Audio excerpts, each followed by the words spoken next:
Well, I hope you all are doing great, you all are doing fine, you all are doing amazing in your lives. Welcome back to my channel. Today we are going to discuss about IELTS and how to do the preparation for IELTS. So stay tuned and I'll guide you through. So as you all know that there are 4 sections in the test of IELTS. The first one is speaking, listening, reading, and writing. So we are going to work through all 4 of these. In section there are going to be 40 MCQs that you have to solve, or you have there that will include the sentences with fill in the blanks. There will be missing words, you have to fill in the missing words, and there will be MCQs, you have to correct the circle one. Okay, so you have to choose very carefully what you are going to do. And the most important key for the listening section is to focus on what the other person or what the person in the speaker is saying. Even if you divert just for one tiny second, you are going to miss the whole sentence and a whole mark just because of that a little diversion. So please, the key is to stay focused and concentrated on what the listening starts. They give you a test listening, so make sure that your headphones are working, make sure they are not noisy, and their voice is not disturbed. And please make sure that the volume is good for your hearing, like you are listening good enough. It is not diverting, it is not too loud that you are unable to even understand, it is not too low that you cannot even understand what is going on. Make sure it's perfect for you and for the, like, you are listening clearly what the other person is saying. So please, and if your headphone is not working, get it changed. Speaking part, there are different type of speaking questions they ask. Usually they have a format in front of them. They'll ask you to speak for 2 minutes continuously on a topic that will be given to you right at the spot. Initially, when you'll enter the room, they'll ask you some journal question, they'll ask you to introduce yourself, and then they'll ask you some there will be a bunch of questions related to a topic. They'll ask you to talk about them. You have to talk about them whether it is related to you or not. And then they'll give you a topic that you have to talk about for a consecutive 2 minutes without stopping, and you have to talk about. After those 2 minutes, they'll again start with some passages means there will be some questions related to a topic, and then there will be some questions related to a topic. There will be around 4 to 5 questions about each topic. They'll choose the topic by themselves. They whatever they choose, it doesn't matter. But for instance, if they choose something that is not even remotely related to you, for instance about playgrounds or about outdoor games that you have not even a clue about, because maybe you're an introvert or whatever, still don't ever say that I don't play games and then just end the topic. Never. You have to talk about it.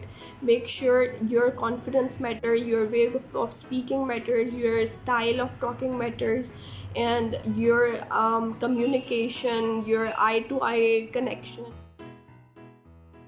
About the section of reading. So in the reading section, there are total 40 MCQs given to you. There are total of 3 passages that you have to read within the given time, and you have to mark the MCQs. There are 3 types of MCQs that could be included in the passage. The first one are the MCQs that are taken from the passage, and you just have to circle the correct one. That's it.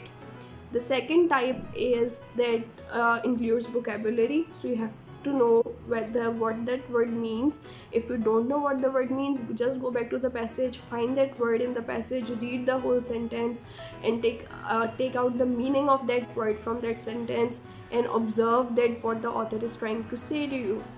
The other type of MCQs could be about, there will be statements given, and you have to circle whether they are correct, whether they are true, false, or not given in the passage. Sometimes the statement could be true, you know it is true, but it is not given in the passage. so you have to circle not given. The writing section, you should be spending 20 minutes on the writing task 1 and 40 minutes on the writing task 2. In the writing task 1, there will always be a table or chart or a diagram given to you that will include all the information that you need to write about the structure. Summarize all the information by selecting and reporting the main features and make comparison wherever relevant. While in the writing task 2, there will be some topics from which you will agree and or you will disagree. Give your opinion, stand by your opinion, discuss both of the views and give reasons for your answer. Include any relevant examples that you can from your own knowledge or from the experience. And you should at least write 250 words for the writing.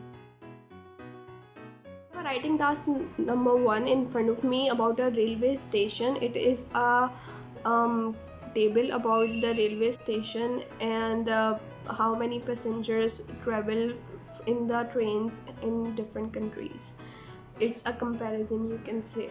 So what I'll be doing is I start my essay with, because I have the table, so I'll start with the given table illustrates the knowledge about the underground railway stations, and then in the second paragraph I'll go with overall there are these stations and these trains, and then I won't give any numerical values in the second. But the next paragraph I will start giving the numerical values that, and I'll start with the first value, that firstly the underground railway system of London, which was initiated in 1863, trains the covers of this kilometers, and secondly the other station covers this kilometers, and similarly I'll go on with the what are all 8 of these railway stations, and that is it. There is no conclusion in writing task 1. Okay, start writing it with the introduction, then we do the overview, and then the detail of the question card, you can say.